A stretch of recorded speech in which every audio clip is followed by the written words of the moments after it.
Hello and welcome to the newest edition of Video Games to the Max. I'm your host, Sean Garmer, and here with me, as usual, Mr. Mark Morrison.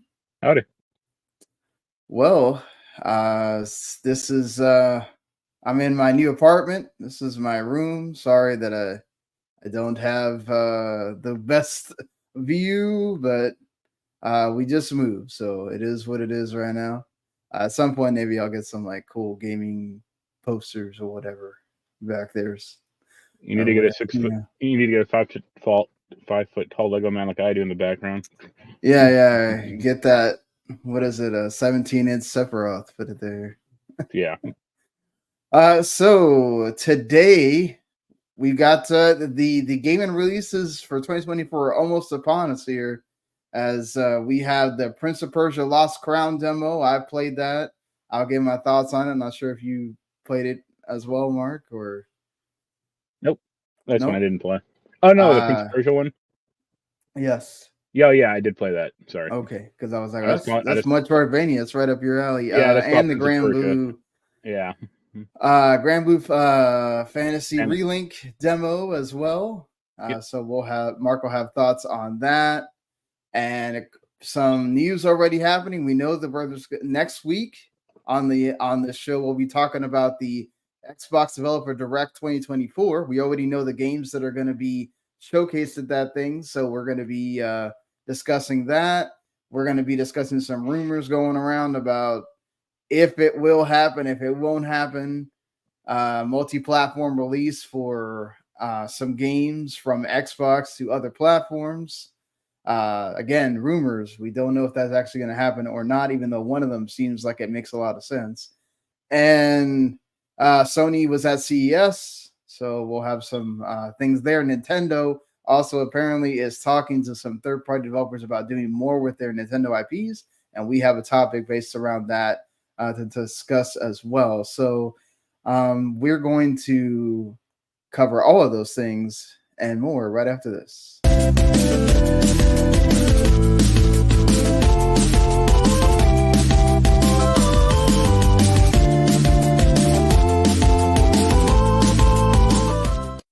You are listening to Video Games to the Max.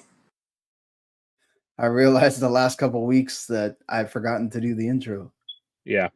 When I was doing the editing, like, oh, whoops, yeah. So really quick here, to get the housekeeping out of the way.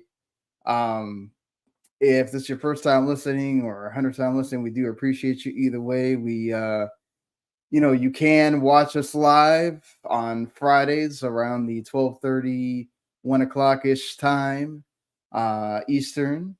And we do the show live. You can watch it on YouTube, W2 Network, Facebook, Twitch, all of that, W2 Network. On Twitter as well, you can check in. And then you can also comment, and we can discuss your comments here if you watch live. Of course, you can also just watch on demand, YouTube, W2 Network. And you can also like, subscribe, follow over there, and that would help us out a lot. If you do subscribe over there on the YouTube channel, you don't get just what we do here with Video Games to the Max. We have a whole group that is amazing. Relink Broadcasting, they do all the entertainment stuff, basically. Every big movie that comes out, they do a review. Every major TV show, they pretty much have a review of that as well. And then we have they're changing names. It's called Otaku Cafe now. Tadakeki has changed their name, but they are still going to be around doing their show where they cover all the new anime that comes out each season. They just did their end of the year top 30. So if you want to know what the top 30 anime of 2023 were, go check out that episode that they did over there. And of course, you can listen on podcasts as well if you prefer podcasts. Just search any of the shows. Relink Broadcasting, Video Games to the Max, Otaku Cafe, and you can go and subscribe there and get it anytime we do a show. So, all right. That being said here, Mark, let's go ahead and start with the game since we got two new games. Prince of Persia Lost Crown, actually. If you get it on Ubisoft Plus, which is what I'm going to do, it actually comes out 3 days early. So you can go play it starting January 15th. If you want to go buy it on your system. It comes out January 18th. This is a 2.5D Metroidvania, kind of going back to the roots of Prince of Persia a bit, not the at the time stuff that they're also remaking. That's going to be interesting how that's going to work out. Are they still doing that remake? Are they putting that on hold now that you have this game? Reviews are already out, super positive. What did you think about your time with the game? How much did you play? And I got to the second area. that's With where all I got the to. flowers and stuff. I didn't. Mm-hmm. You can't save in the demo, so I didn't know how much further it went. I thought it was fine. I got the combat system's a little funky. I thought, like the parry, and it being like you can parry, but if you also press square, like you do that one like wave move, and I kept kind of doing that mistakenly. Yeah. And yeah, I thought it was good. It Yeah, I like the bow stuff feels good, and throwing that like chakram around also feels right. Uh, it plays well. My only concern is, I mean, that's kind of an expensive Metroidvania. Yeah, Randy brought that up as well. And also it's rather long for Metroidvania. It's about 25 hours, Okay, supposedly. I mean, I guess that mitigates that a little, but Yeah. uh, you know, most Metroidvanias are like $20, $30, not 50. Yeah, I mean they're also like mostly like what 10 hours at the most, as If well. that, So yeah. I yeah, mean, I I think guess it just, Metroid Dread. Somebody said it was 10 hours. So yeah. yeah, I would say Metroid is it's a little different because that's obviously like a much bigger budget thing than like most Metroidvanias are not done super cheap, but not like they don't have like a huge graphical style or anything necessarily. Uh, but yeah, I liked it. I mean, what about you? man, I really dug this game. I'm not a Metroidvania person by nature. Normally, I get frustrated with getting lost very easily, which this game is really cool about doing because it has this. Not only does it have an icon system, which you can kind of do this on your own, decide, okay, I'm going to put a lock here to tell me that this door is locked. I can put a star here to tell me that I've got a treasure I couldn't get to. It also has this really cool feature, which I wonder if it's going to be like the Final Fantasy 16, like Amazon video type thing that they had in their game. If this is going to be the cool new thing that some folks are going to be using in the future, where you can take an actual screenshot and it will appear there with a little eye icon, and you can actually have the screenshot of where it is and what you're looking for there, so when you go and backtrack you're not completely lost. I don't know if you Yeah, used it or not, Mark, I but I got to that and I thought it was funny because they're like, oh, use this thing to screenshot a treasure that you can't access yet. And I did it, and then I just wall jumped up to that treasure, and I was like, "What?" Like, I assume the wall jump is you don't start off with that. Like, you probably just get it. That's probably like one of the earlier abilities you get, but it's like I could just do this. Like, okay, I mean like it it's shows that. you pretty quickly how to do the wall jump. No, I So know, but I yeah. mean, yeah, but you get that crystal thing or the screenshot thing like later in, so it's like, Yeah. why did you show me this? Like, okay, I mean, it's like you can't access the treasure yet. It's like bullshit. I can't. Like I can just wall jump and get to it. Like Yeah. uh, I found a few secret areas. Like I faced this like cat thing a few times. That was kind of fun. Uh, yeah, I Yeah, liked it. the I fought the cat thing as well. It's probably the hardest, I guess, the most difficult of I, the yeah, ones. the only thing about like you say you get lost in Metroidvanias. I don't typically get lost because like most Metroidvanias you can see on the map. Like okay, most Metroidvanias have like a border for a wall. So it's like, okay, this path doesn't Right. have a border yet. You can keep on trucking and eventually it'll get to a new area or it'll end. But I mean, and this game does that as well. Like you can tell where there's a locked door. You can tell yeah, where it'll have this. It's not a border, but it's like this transparent thing that'll basically tell you, okay, you can't go any further. I assume that was more like the demo. Maybe also, yeah, because they did say that they had to streamline the demo, so there's no what you do in the demo will not cross over. Oh yeah. And there's at least probably about 3 hours in there. So yeah, that's why like, I got to the second. Yeah, I got to the second area and I just kind of stopped because it's like, well, if I ever get this game, I don't want this to like influence it, you know? Yeah, having to go back and do it again. That's the thing that I was like, once I found out that if you get it on Ubisoft Plus, you get it on the 15th, I was like, I want to play more because, you know, we're going to talk about it, but I also don't want to play a ton because I know my demo doesn't save. So I'm going to have to restart it on Xbox because I played it on PS5 and already. And then it's like, I don't want to do even more. And then it's like, I feel like I'm the first 3 or 4 hours of my playthrough is doing the same thing again. But man, I like the traversal. I love the dash also, like when you're trying to get through an area where you can't jump there yet and you just dash over to it. And the combat's fun as well. Go ahead. Did you get the armor? Yeah, I did. The skin. And I was questioning that. I'm like, is this in the game or do they do this for the demo? What's this? Like, yeah, I don't know if that's going to be in the game or not, but yeah, they added this like different skin that you can have that's like more of like an armor. I don't know if it actually protects you or not. It looked like it was it was just a skin. Yeah. Yeah. Did you play around with the amulet system? Yeah, a little. I got to that point. Yeah. I was like, oh, you can now regain health by parrying, or it was a little clunky to figure out, at least initially, because I thought you could only like equip 2 things, and I was like, all right. Yeah, and I noticed at the bottom it was like, oh, okay, there's like an amount of amulets that you have, and you have to figure out which number it is that each one has. So right, that's a neat system as well. I like that.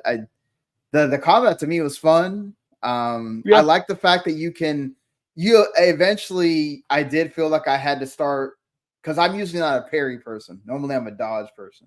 So I was like dodging through and going behind them. And there is a amulet that you can use where if you dodge, it'll hit them in the back automatically or whatever. So that was neat. But they also have one for the parry, like you said, where you regain health. And I think they also have where you regain like the special meter, which is sort of almost like a fighting game kind of thing. Because you have a special attack that you have 2 versions of, which is cool. And then I also love if you do the parry right at the exact moment, you do this like awesome move. Perfect.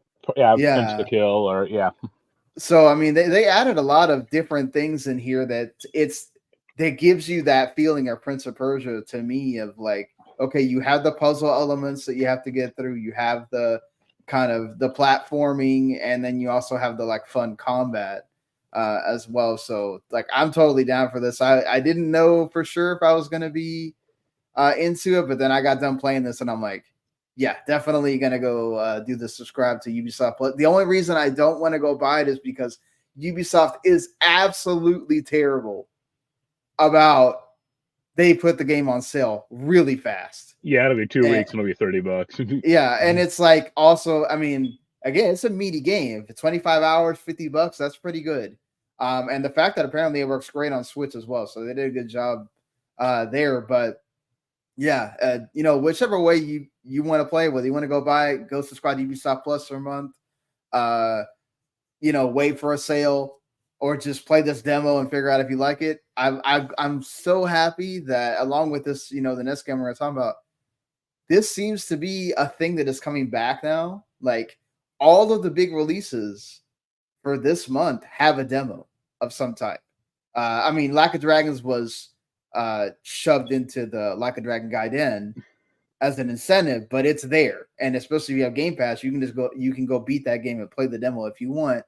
But like the fact that Prince of Persia, Granblue, I mean the Suicide Squad has an alpha test and a preview thing, but the fact that these games all have demos, and then you know we know Final Fantasy VII Rebirth is going to have one too. Like that's really good. I'm happy that it seems like publishers are embracing that. Hey, you're going to charge more for your game, let us have an ability to play hands-on with it because we need that, right?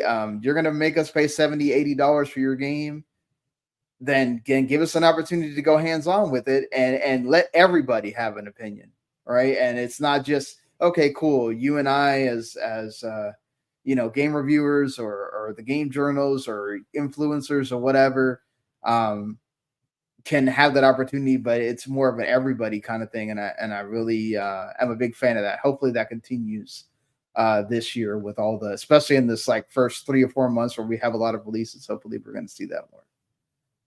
Yeah. I learned go ahead. I learned long ago not to trust demos though, when I got screwed over on Time Shift like 2007. Yeah, I mean, one that worked for me, I think I've mentioned this several times, is the Kingdoms of Amalur. That having a demo sold me on getting the game. So, but I have had experiences like you where I played the demo and I was kind of excited for the game, and I'm like, oh, this is what this is. I'm not too into that, you know. One other thing, but the Prince of Persia game, like that game better have some Godsmack in it, just like Warrior Within did. All right, yeah. The music is also really good for what I've heard is in there. So definitely, this is one of those games. I know it's January. I know we're gonna forget about stuff. I know we have a huge ass game coming out next week. But this is one that you need to keep on the radar because it will be in the game of the year conversation, I think.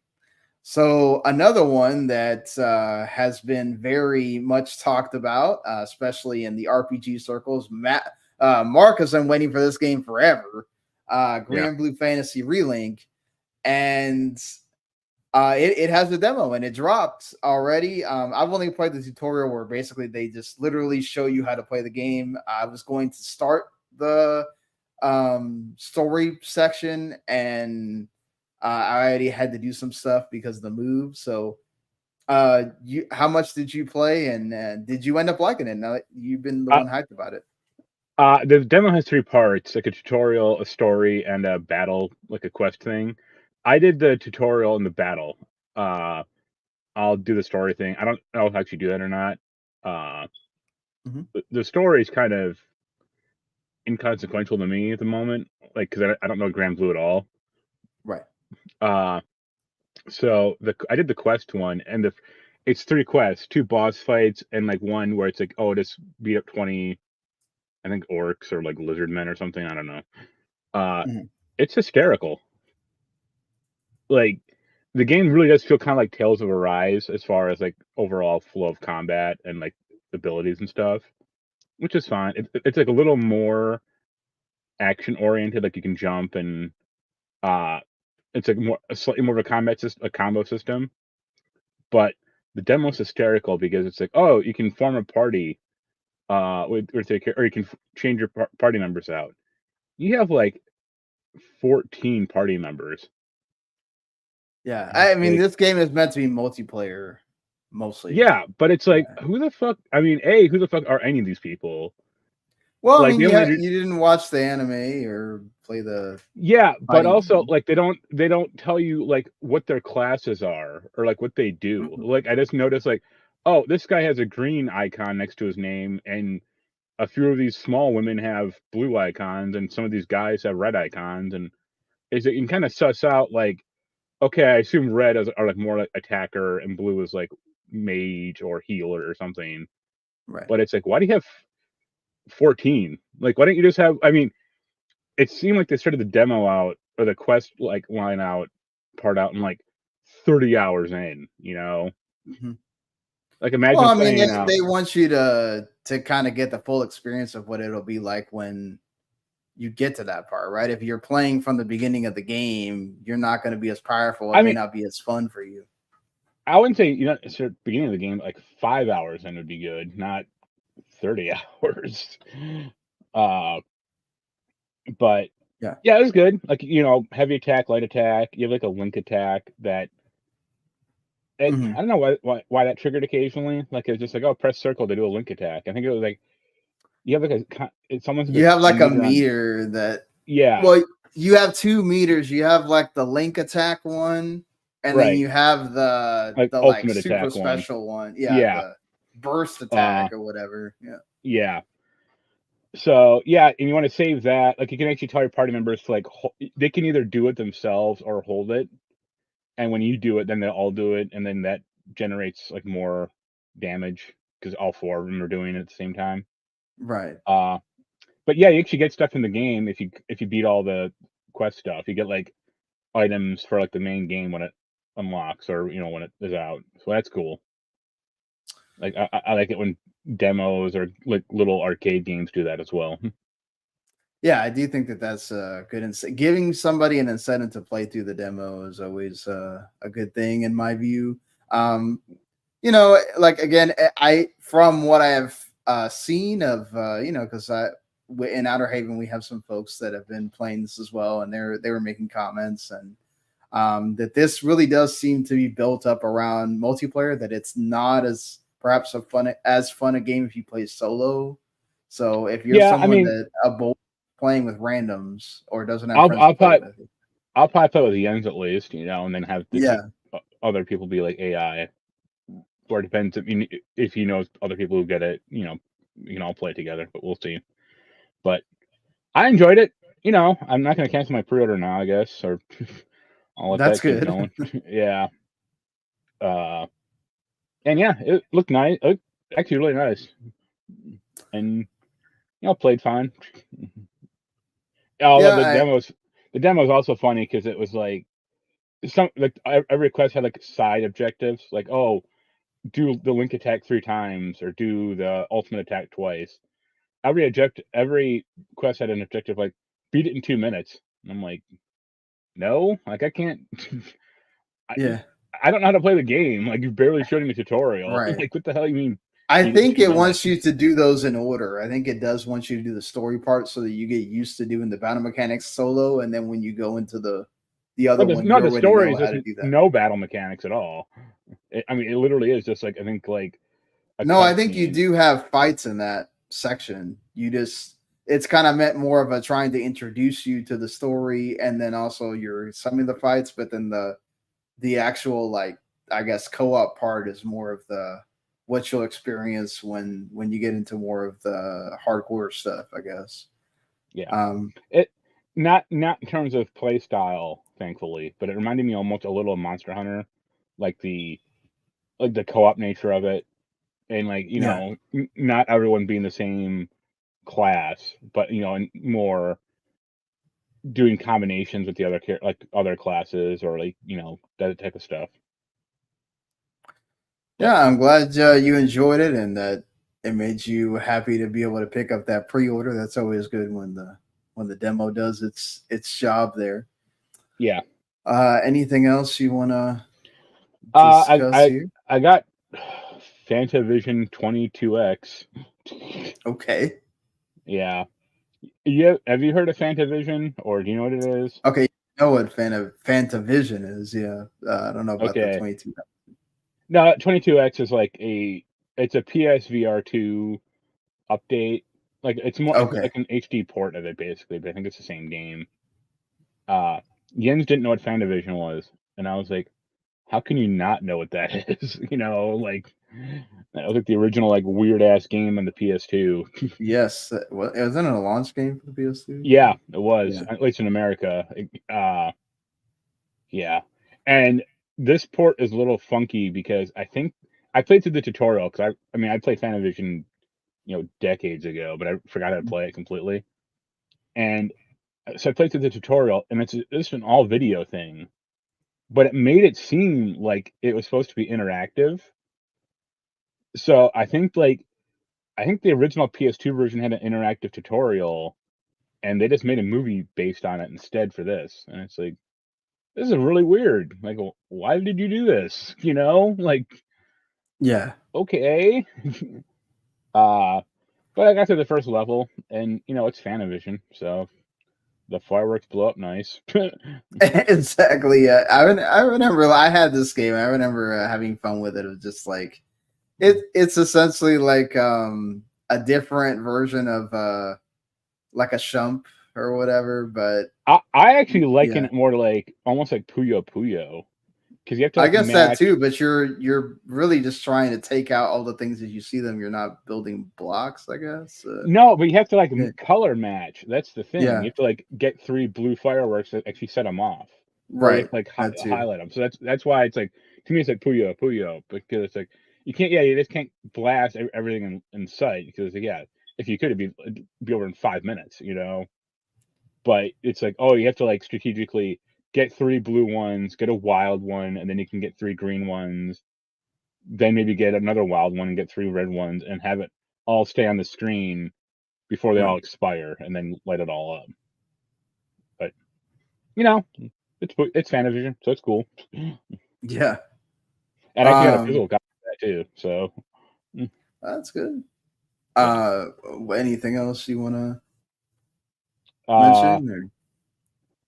Bought a copy of Chrono Trigger, and I bought a copy of that's always good to have a copy. Chrono Trigger's funny. I have yet to come across a good label copy of that game for the Super Nintendo. And what, like it's always like scratched out or faded, or it's always at the corner of the Super Nintendo, like the corner of the cartridge. It's always like fucked up, like wearing away. And it's like that's the only game that is like 100% to have that problem. And I was like, what? Did they like use cheap paper with this one game, or what's going on here? And I got a copy of Zombies Ate My Neighbors. I love that game. The limited run copy for like, it was on Black Friday, or it was a warehouse sale for like $45. So that was cool. Yeah, I decided to revisit Final Fantasy VII Remake so I can have all that stuff fresher in my mind with Rebirth. I think I'm on chapter 8, so like I'm past just finished doing the walk in the era through the where you go back to the slums part, and man, the combat in that game still is awesome. I love going back to that. I remember how much fun it was playing with Barrett, like, because I don't really use Barrett that much in 7, but they made him so much fun in this game. And then it wasn't that fun to go back and do those silly side quests that they have you do at the beginning of when you're. I mean, some are annoying, but I mean, it is what it is, I guess. Finding the cats also, again. You don't have to do them. Like, that's the thing. No, I didn't, but I just was like, let me just actually do the whole experience again, just to see what happens. See, isn't the combat in that game a lot more rewarding and fun than Final Fantasy 16? Well, look, I mean, that combat is the best of both worlds. So, that's the difference. I mean, they could make every Final Fantasy from here on out that combat, and I will gladly pay whatever they want for that. But I'm glad 16 did its own thing. I heard a lot of people talking about Relink being a lot combat being a lot like 16 as well, where people are just spamming all the specials and then killing the. I mean, you can, but it's not like it's not like you have infinite specials or anything. Like use like the special attack, and it's like, oh, you gotta wait 10 seconds for it to like recharge. Yep, true. Just go ahead. Yeah, no, you go. No, just it was nice to have these memories of playing that game, enjoying it, and remembering how much they added to the this section of Final Fantasy VII, which is like 5 hours in the original game, and how much I love Jesse, Biggs, and Wedge, because those sections are still fun to do, and still fun to have all the interactions with them that you don't get in the original game. So yeah, it's funny, they're like barely non-characters in the original games, except for like you got to rescue the one, I think that's Jessie, when she got her ankle stuck on the reactor. In the first reactor. And it's like that's the only memorable thing with those characters in the first game.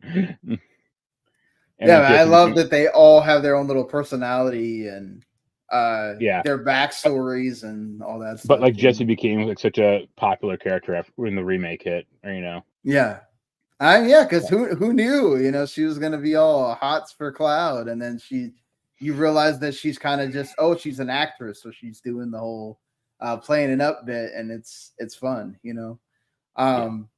it's gonna be awesome when we get to finally play Rebirth there. So yeah, it's coming out in like 6 weeks now or 7 weeks, I think. yeah. One last thing, me and Jens played the Ascent DLC a few weeks ago. It's really mediocre or like unremarkable. We finished it and Jens was like, "That's it." Like, yeah, and that's it. It's funny because that game has some of the worst UI, like map system possible. Like the DLC is like, oh, there are the DLC trophy is like, oh, complete the side missions, and we were like, there's side missions? Like, we didn't come across those at all. And we looked up like where they are. I mean, we tried to get to it, but we couldn't figure out how to actually get to it. And after like 10 minutes of like walking around the map, Jens was like, all right, fuck this, and then he just uninstalled it like then and there. So yeah. Oh yeah, me and him are now playing Far Cry 6. All right. Yeah. Well, have fun with that. I remember you not liking it that much when I mean, it'll be more tolerable with another person for sure. But yeah. I played some of they just put in Yuffie in the Ever Crisis yesterday. So that was interesting. A lot of it still plays out the same. Just she looks a little bit different, and then they have some a little bit different interactions than in the original. And then I'm glad that they gave you a 5-star weapon with her immediately, so you don't have to do so much grinding. And I appreciate that they put her at like level 30 basically, so you're not having to start from like level 1 with her. Yeah. Even though technically you don't have to use her, she is a side character, but still, I do appreciate that. When at this point I have 6 characters that are level 50, I really don't want to be like having her at level 1 and nobody's even close to that. So yeah, that's cool. Glad that they added that. It's going to be interesting to see what they do add, because that's like a side story in that game. You don't even have to meet Yuffie in that game. So how are they going to get it? We did the Nibelheim flashback. Like, what are you going to show us? Be up from Final Fantasy VII once we get to that open world for this game that that you're going to get through. That's going to be the interesting part for me. Like, once I get past Yuffie, I'm sure you're not going to fast forward all the way to getting Vincent. So you got to show us something in between there. Going to be interesting what they decide to do with that. All right. So that's it for games we played here.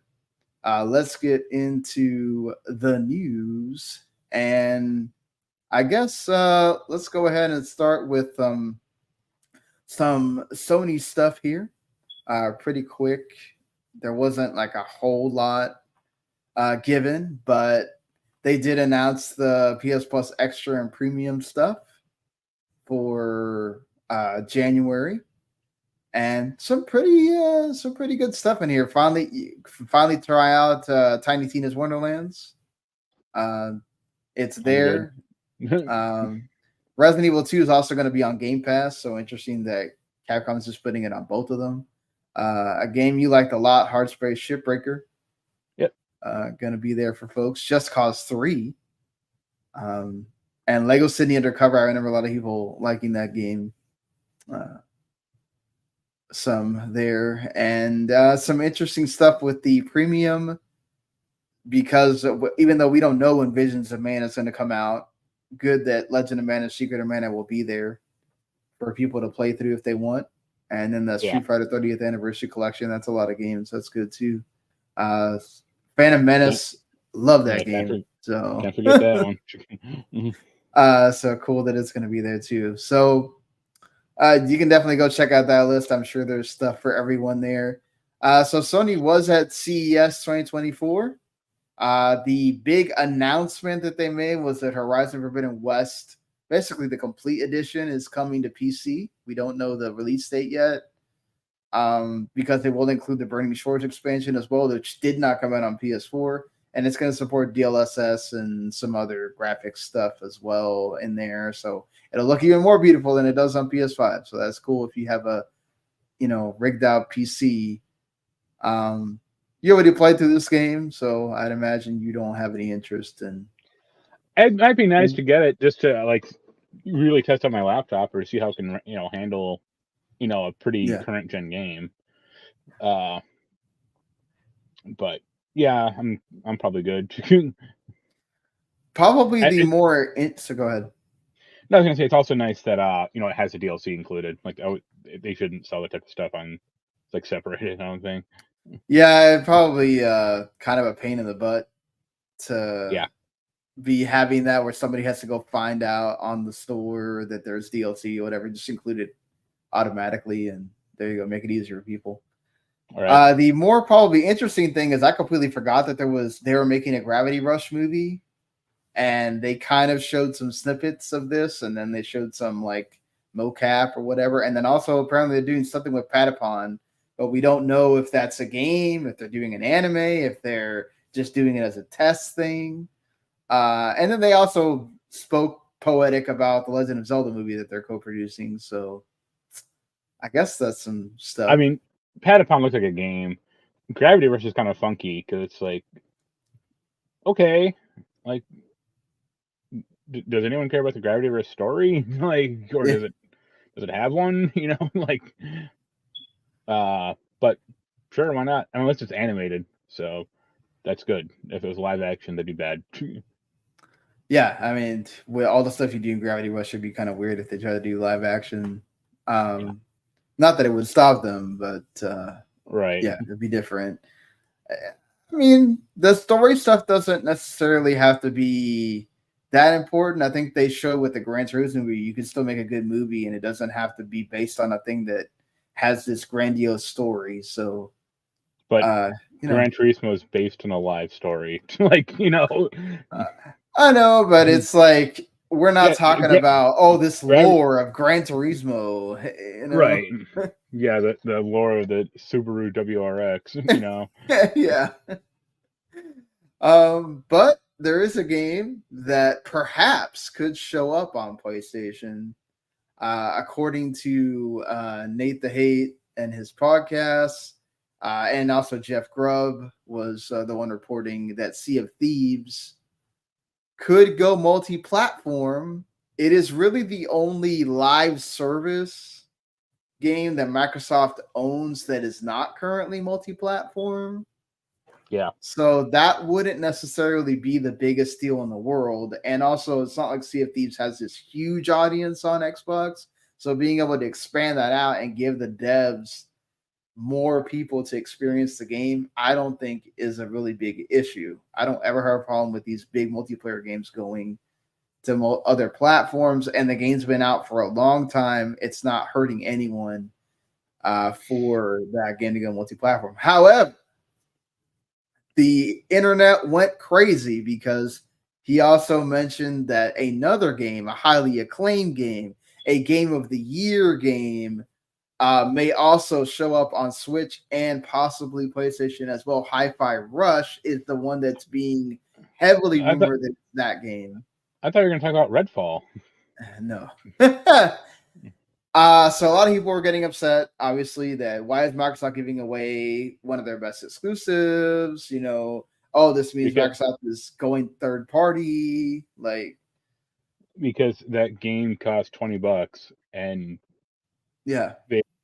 people will buy it. It's not any, people would buy Starfield also if it went multi-platform, but $20 is a lot less of a barrier to entry. I mean, I think it's not only that. I think that there is a lot of discussion about that they really like this game. They are big fans of this game, and they want to possibly make a sequel.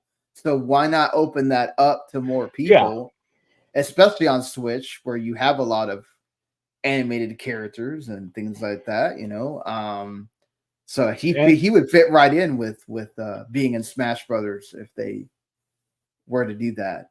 So see, the only thing about Sea of Thieves I can think of is if it'll be cross-platform play or not. I would imagine so. I mean, I hope so. I mean, if it's not, then that thing is dead in the water. pun intended. Right. But I'm sure at this point, I think that thing is reach as many people as it's going to reach on the Xbox. So it's like, yeah, why not bring it to PS5 or PS4 and hopefully Switch? And I think the thing for me is that this opens the door for, if you do make a Hi-Fi Rush 2, Hi-Fi Rush 1 is not selling any Xbox consoles. Let's be quite fair about that. Let's be blunt about that. However, if you very much like what they're hoping to do with the Activision Blizzard stuff, if you say there's a Hi-Fi Rush 2, it's only on Xbox, and if you don't want to buy an Xbox, you can go pay $15 a month and get it on Game Pass and play it on your PC or something else, right? And that gets Game Pass subscribers, which is what they want. And you did that by allowing people to play the game on the system that they already own. Yeah, maybe they're waiting a year and it'll come again to that system that they already own, but we don't know that, right? And I think it's a smart strategy. Do you do this with every single franchise you have? No. I think that's when it's an issue. But to me, it's the same thing as Sony putting their games like 2 years later on PC. Like, what does it hurt? This game's already been out for a year.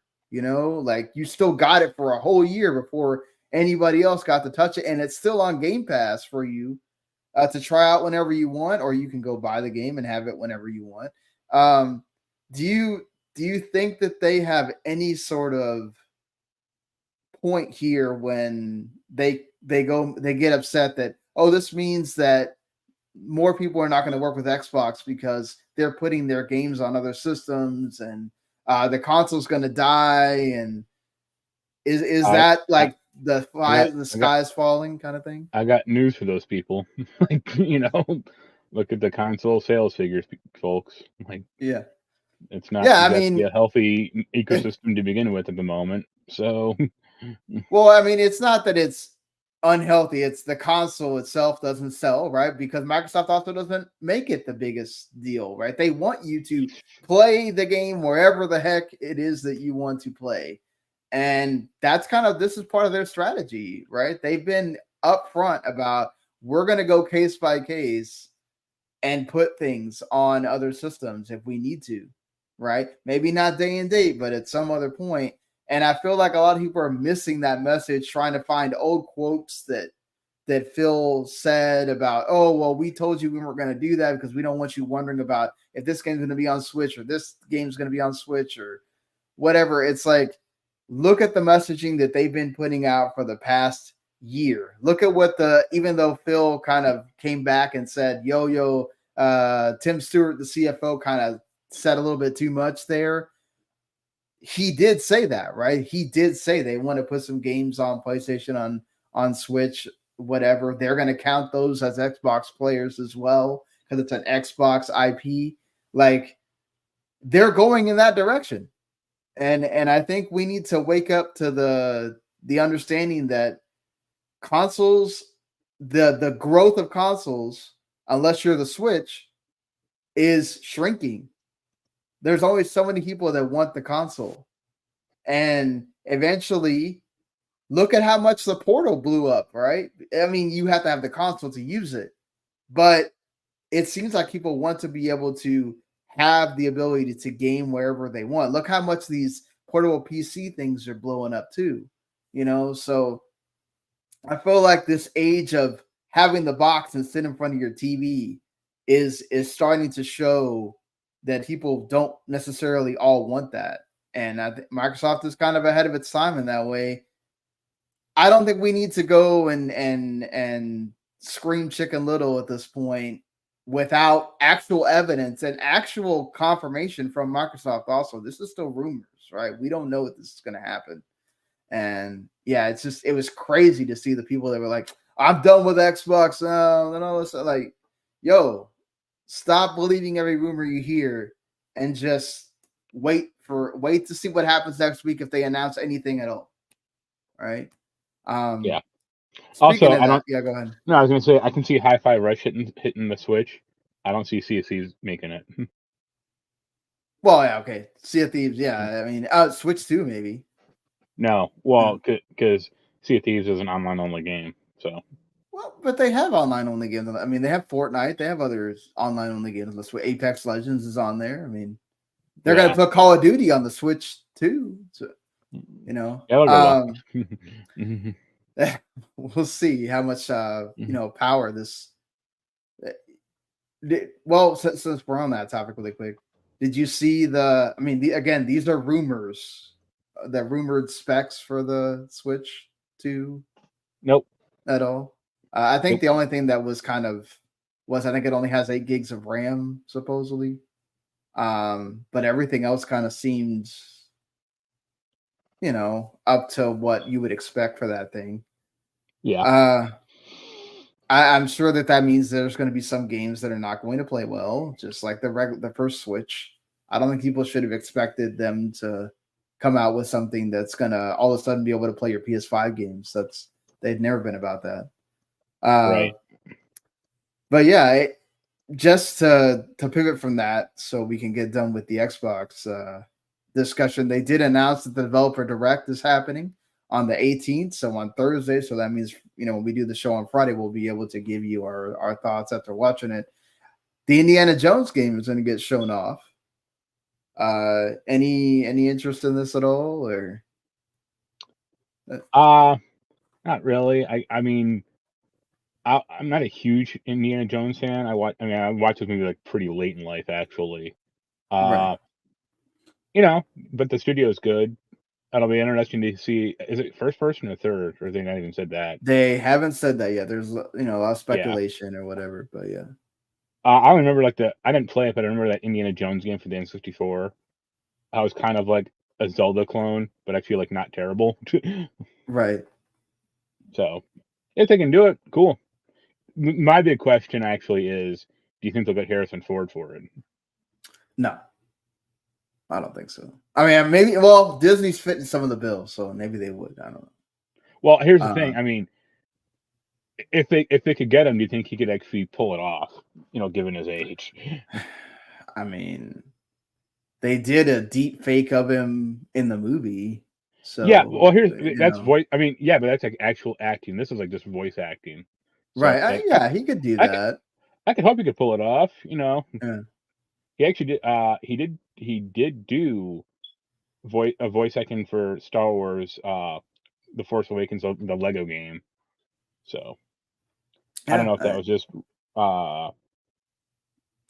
remastered. You know how like the Lego games constantly try to basically like reuse movie dialogue, right? As it just archival stuff, or if they actually did like record new stuff for it. But if they can't get him, I think he could do it. If they can't get him, unless they're going to kind of use this as a way to pivot to, we have a new indie, and this is going to be. Here's Chris Pratt taking over. Yeah, again. We're also going to get more on Avowed and Hellblade 2 and a strategy game from the Civ 5 folks, Aura History Untold. Any interest in any of those at all? No.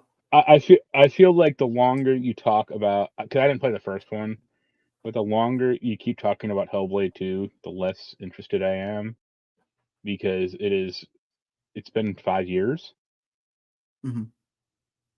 and it's not like some AAA title, like, or at least it shouldn't be. I don't think like the first one wasn't. Well, this one should definitely be a better quality. I mean, you're under Microsoft. Sure, now, better right? quality, but it's like, what the hell's taking so long? Like they don't. There's not even an official release date for it, is there? No, just 2024. So maybe they're gonna reveal it at this direct. So. No, you think we'll get us? Yeah, go ahead. So no, the first game was 7 years ago, so that's a while. Yeah, I mean they did get acquired in that time, and COVID happened, and all of that stuff. I don't know how much of the mocap and all of the using the actress and all the other actors, when exactly that was done. I'm sure that kind of slowed the process as well. So, we'll see. I'm excited for that game. I love the first game, so I want to see more of it. I do understand what you're saying, though. Games do kind of get like that. Like, I'm wondering if there's a state of play if they're going to show another Final Fantasy VII thing. I'm at the point of just like, just put the game They out already. could, I don't yeah. want, This game's out in a week or 2 weeks. Like, yeah. But Avowed, I do definitely want to see more because the trailer kind of left us a little bit in a lurch as to what this game's going to be, and I think some people were surprised as to, we didn't expect it to be this either. So I think getting more of an explanation on Avowed is good.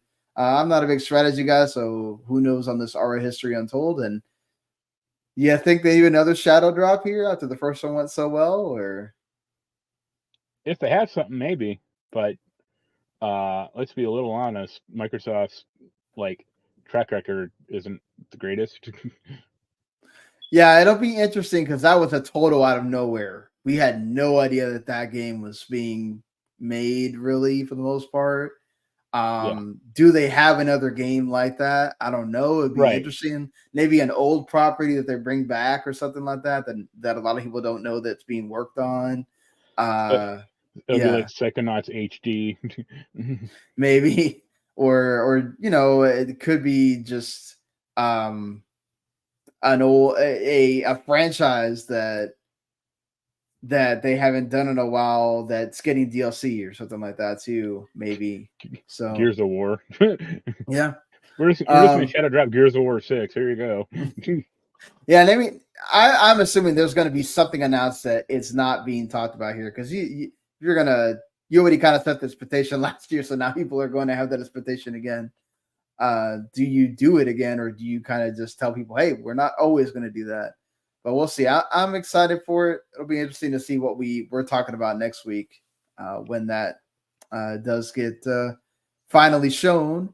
They also announced that Power World is going to be coming to Game Pass, which that's Pokemon with guns, basically. If you don't know what that is, I didn't know what that was. So when you told me the name, I was like, "Is that just like a UK game about TVs?"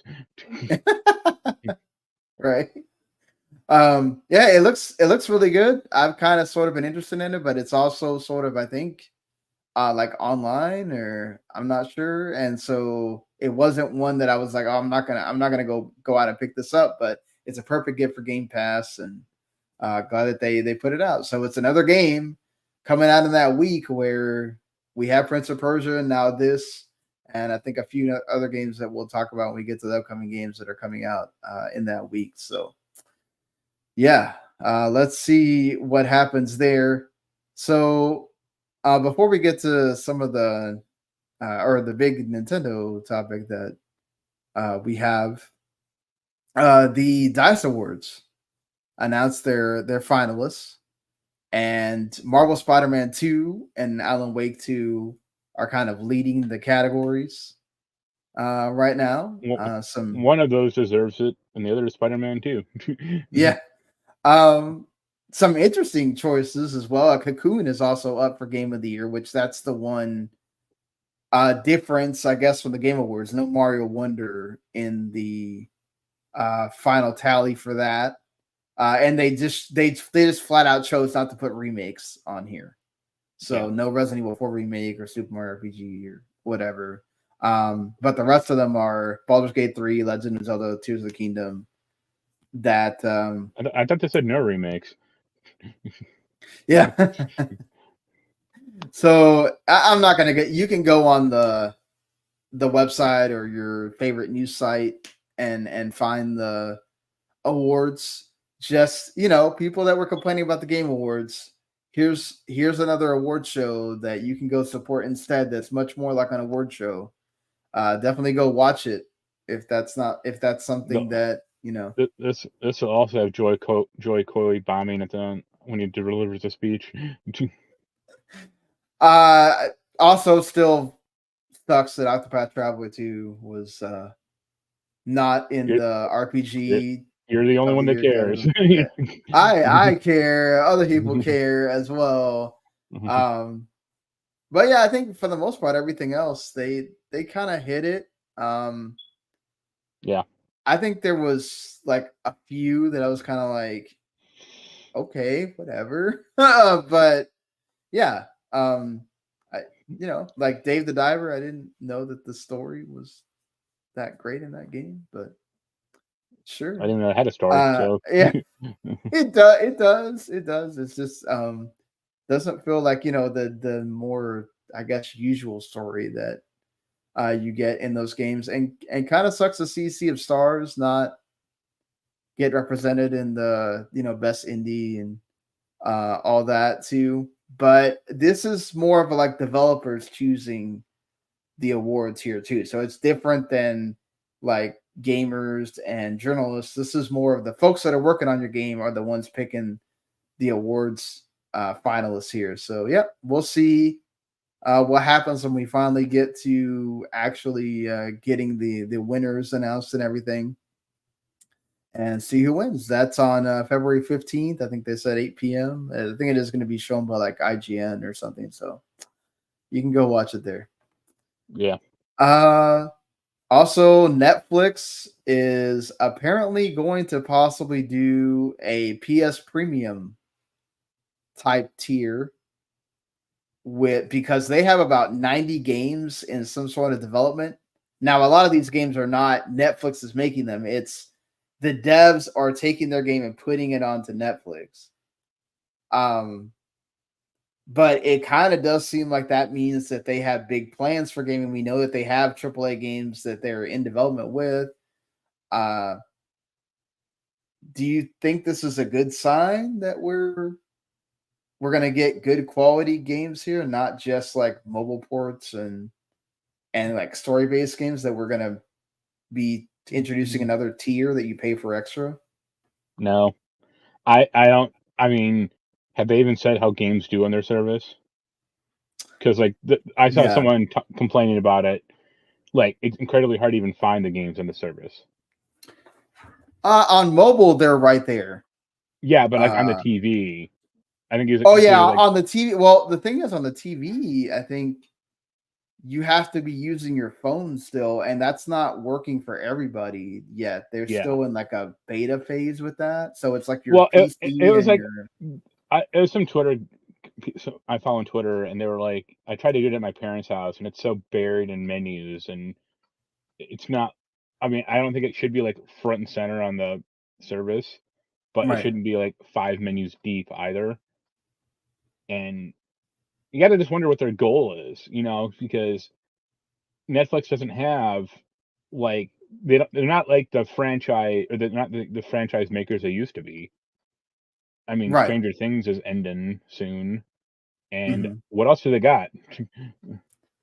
Yeah, And the answer is not a ton, or not a yeah. ton that people know or Not care things about. that can be like video games. You can do things that can be Right. TV So shows.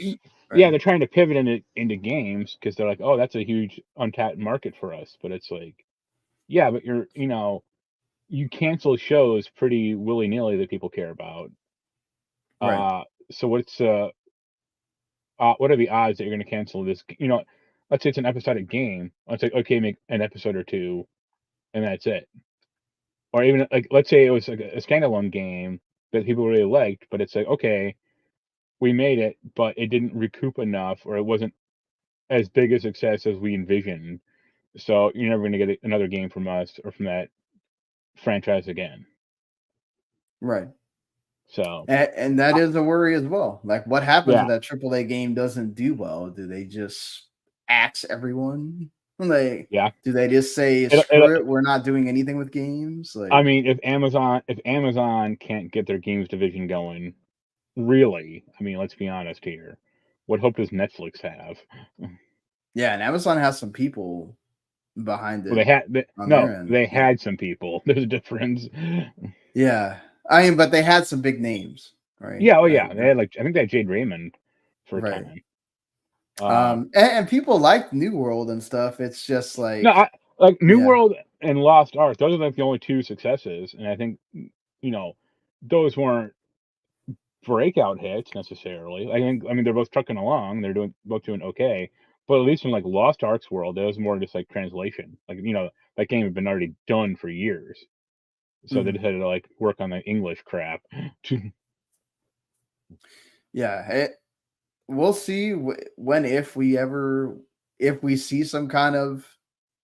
I'm surprised Netflix doesn't do some kind of little showcase with as many games as they have in development to show up on that thing. Like, you have 90 games or 86 games or whatever it is. Like, give people an idea of what's coming. The GTA remasters are there, and they apparently looked a lot better than the crappy ports they put on the consoles. I guess that's a win. Right.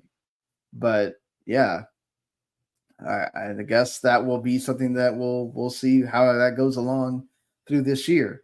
Unfortunately, the trend that was the bane of everyone's existence last year continues this year. Layoffs already at, I think, a fifth of the number that we had to end last year have already started here. Unity is now doing their fourth round of layoffs between last year and this year. Another 1,800 employees gone, 25% of its workforce. The only thing that they had to say was that they're part of the company-wide restructuring and refocus of its core business.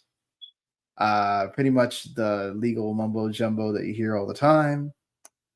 Thank you, John Riccatello and everybody else that decided to do that stupid change all of a sudden. I'll be really surprised if Unity makes it for the rest of the year, and if they do, it won't last it for the next year. I hope not, because there's so many Unity games that would just be lost unless they get put on something else, and yeah, you don't want to see that for sure. It's a different kind of loss too. Like, we always think about it as, oh, Xbox or Sony or the publisher will kill the server, but it's like, oh, the engine went down that makes that game. Like, how many games are just gonna cease to exist, right? Like, yeah, they won't cease to exist because it's like, they're already made, but yeah, that's what I was gonna say. They might stop being sold, or until like whatever bank or whoever buys like the remnants of Unity takes over. But those games, like, to me, those games wouldn't be like lost necessarily. They'll just stop being updated and supported. But I don't see, like, that's like a problem like 20 years on the line, not next year, unless there's like some incredibly fatal problem with the Unity engine, which doesn't seem like it. Except for people running it. Let's hope not. Let's hope that it doesn't come down to that. But yeah, and not only that, but it's also affecting folks kind of like on the outs of gaming in a different way. Twitch, and of course, Amazon also laid out people at Prime Video and other places as well inside the company. But Twitch is also facing its second round of layoffs in the last year. 500 employees laid off, 35% of its workforce. Twitch is apparently not profitable, according to reports that came out after this whole layoff shenanigans. And you see what Amazon's doing at other parts of their company as well. They keep selling off companies that they own. Twitch had to do the whole ending Twitch in South Korea because it cost them too much money. It cost them money. I think that was like a licensing problem or some type of like. Yeah, but this is not good. Twitch is a small team inside Amazon. It's not like you have a big ass team inside Amazon working on Twitch. It's a small team, and then they keep having all these terrible PR fiascos as well that are not helping them. And yeah, I don't know. I worry about Twitch sometimes. I personally have no thing about Twitch. I don't care, but I worry about the creators that use Twitch and all of that. Like, that sucks if Twitch goes down. It's a number one service. How could it? Unless every other service went down as well, like Twitch would be the last one standing. It's not going to be right. But the fact that they're saying it's like not profitable is interesting. Well, when they've been around it's not profitable because they haven't seen, like, because I watched a few like Asmongold videos and a few other videos about this. It's like they're always specking for profitability, not sustainability. Yeah. It can sustain itself just fine, but they're looking at 20% growth for every quarter. That's not Yeah, sustainable. that's insane. Yeah, Yeah, that's that's ridiculous. the problem, you know. Yeah. And also, you got to think about like COVID. Like Twitch got a lot more popular due to COVID. Right. COVID's kind of over, or people aren't like holed up in their rooms anymore, so they're not watching Right. as much Twitch. So that's another issue. But yeah, they just Yep. want constant growth, and they're never going to get that, you know. Yeah, and I mean they do have the Kick as a competitor. I don't know how much they're really taking from them at all, No, but they are paying people more, I guess, or whatever. So that possibly could help on that end. But yeah, I don't think Twitch is going anywhere, but it is interesting that they keep saying that. But like you said, if you look deeper at it, it's because they have some weird practices that they keep going after for a streaming company. Discord is also laying off 170 employees, 17% of its workforce. The second round of layoffs in the last year. Basically, the CEO just said, "Hey, yo, we got too big too fast, and now we kind of have to figure it out. We got to get more efficient. We got to, figure out how to make this work with less people now." This sucks also, just because Discord has gotten so big as well. It's like the messenger platform. Like everybody says, everybody uses Discord. Discord is the thing used for so many different things, like doing video and chatting with your friends, and so that's another thing though. Is like, okay, if everyone uses it, how can it grow? yeah. Well, right, and you're not. Thankfully, they're not forcing people to have Nitro to use it or anything like that. It is a sort of subsequent thing that you can use it to boost yourself or whatever it is that you can use Nitro for. But yeah, no, I agree with you. How can you grow? It's kind of become what Skype was, right? Everybody uses Discord. Right. Even my daughter's generation, that's how people talk to each other, right? They don't get on the phone and call each other or whatever. It's we're gonna talk in Discord, right? Well, we're around the same age, so Yeah, remember like AIM and MSN yeah, Messenger. Like, look at how those things are doing nowadays. right. But it was before text, right? So we still called each other on the phone and stuff like that. Like now, not only do you have texting where you don't ever have to speak on the phone, now you have Discord, and now you have the video call thing, right? Where you just video call with your friend, and I mean, she'll sit there video call her friend, and she'll be just doing stuff, and the other person will just be sitting there and they're talking while they're just living out their day. It's hilarious to me, but I mean that is kind of the way. So yeah, it is cool to see how much Discord's grown, but it sucks that they're losing people here. Right. So yeah, sorry that we're moving on from a bad thing to speaking about something hopefully good, but it is. I didn't want to end on a sour note. Something that is super. I'm happy because this means more people get to play this game. I'm not going to buy the expansion pack for Switch Online to play Golden Sun 1 and 2. But I absolutely adore those games. They are formative games for me. They are the reasons why I love RPGs, along with Pokemon and Final Fantasy X. If you do get the expansion pack and you enjoy RPGs, go play at least the first one, because it is definitely that old school goodness that you definitely should check out. And I love the story of that game too, as it has some interesting mechanics with the Jin and all that. So it's coming on the 17th. Go check out both those games. They're both really great. Yeah, I know you've never played them, but yeah, I think I had the second one, but I never played either one. So all right, cool. one day, maybe. Are they ever gonna make a third one? Like They did. It's called The Lost Age. It was on DS. Okay, I should rephrase. Are they going to make a console one? Yeah, well, that'd be cool. I I wish they would have ported them natively without the Switch Online, but I guess this is a good way to get these versions, and Right. then I guess they can gauge by how much people were playing them if there would be any interest in this at all.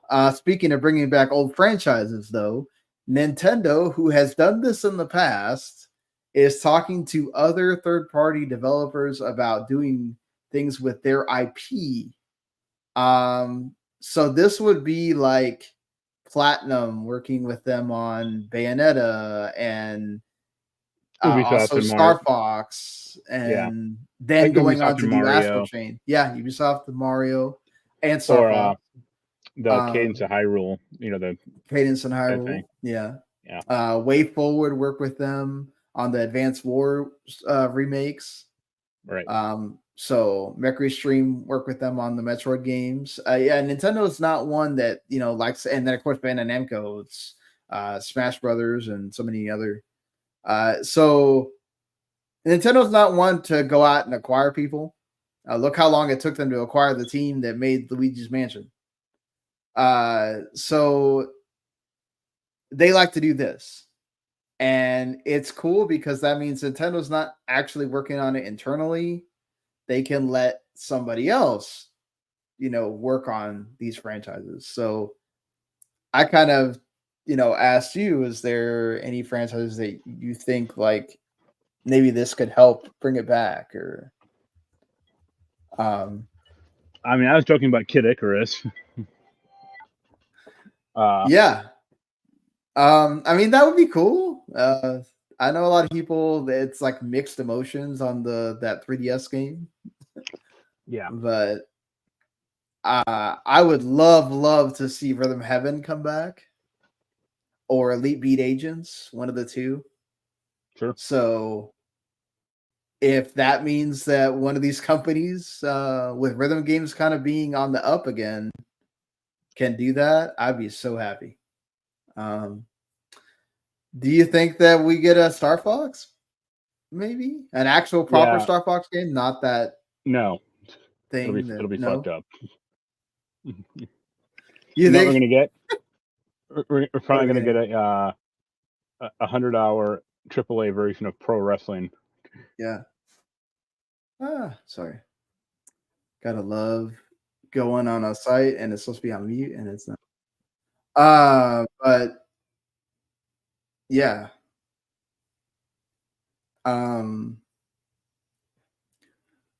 Not sure. Can you still hear me? Yeah, I'm here. Okay. So yeah, I mean it's gonna be. I want to see who they're working with if that ever comes out. I'm gonna guess that's what Switch 2, right? Whenever they do announce this thing. I don't know if you saw what is it, Game Shark that turned into AI Shark or whatever, and they said that they might show up in September, and then they had Jason Schreier to come out and say that, oh wait, they're speculating. Don't assume that. I don't see how Game Shark is coming back unless it's for PC games, because it's not like the console makers don't like cheats anymore. So yeah, look at Capcom. They put in an extra freaking DRM to make sure that you can't use cheat engine and all that stuff. Yeah. Well, the Capcom would rather just sell you the crap themselves. So yeah, that too. They would much rather do that. One for me, I think. Well, we saw F-Zero 99. It'd be cool if we got an F-Zero game, but I don't know. Nintendo keeps doing that thing where there has to be something new as to why F-Zero. I could see like a Mario Maker 3 with like Mario Wonder crap in it, and actually bringing back costumes and amiibos. You think we ever get the Zelda Maker that folks have been wanting forever? If they do, I think it would just be like a dungeon thing, not like a whole like game, Right. Or if it is, it'd be like really simplified. I mean, if we're not ever going to get Mother 3, like why not have somebody work on a Earthbound remake or something? Because Nintendo hates us. I mean, we've had so many Get the people that did Eastward to do it. I mean, they did such a loving ode to that game. It would be cool to see them like actually get to be able to work with that franchise and say, okay, let's do a remake of Earthbound. It'd be really awesome. Yeah. To see. Is there one that like you feel like is more likely to happen than another, or just it all seems like pie in the sky to you? Or... Yeah, all kind of pie in the sky. Sorry, I think my neighbor like needs to get a hold of me for something. Oh, okay. Yeah. We're about to end here Wrap soon up. anyway. Yeah, Punch Out is another one that I'm surprised we have not seen. I think the Wii one like did them. well. That's why. I mean, hate to say it. Yeah, but they have that like rhythm boxing or whatever. They come out with like 2 of those. I'm surprised they didn't try to do something with Punch Out to get people to do that. But yeah, we still have to know if there's going to be a gimmick with this Switch 2 as well. Like I can't imagine they just basically do a Super Nintendo Switch. I feel like there's going to be something with that system that nobody knows yet, and then they'll just spring it on us when they do the trailer. So yeah. We'll see. Yep. And yeah, that's pretty much it, I think, here. Sure. Let's go ahead and I guess really quick get to the games that are coming out in this next week. I already talked about Prince of Persia, and I already talked about Golden Sun 1 and 2 coming to Switch Online as well. So you can look forward to those. Another Code Recollection will be out by the time we do that's the first big like Switch game that's coming this year. And I already threw out Power World, The Last of Us 2 Remastered that's coming too. You can go get that $10 upgrade. So yeah, I'm sure a lot of people are going to be checking that out. And that Turnip Boy Robs a Bank, that's coming to Game Pass. I love the first Turnip Boy tax evasion game. So yeah, some cool stuff coming next week. I'm sure everybody's waiting for that week after that. We got the big games, but yeah. Hopefully everybody that watched, I do appreciate y'all watching. Go watch on demand, YouTube, all that stuff. Subscribe, like, follow there. You can go listen on podcasts. Do the same there as well. And we'll see you next week. Bye, everybody. Later.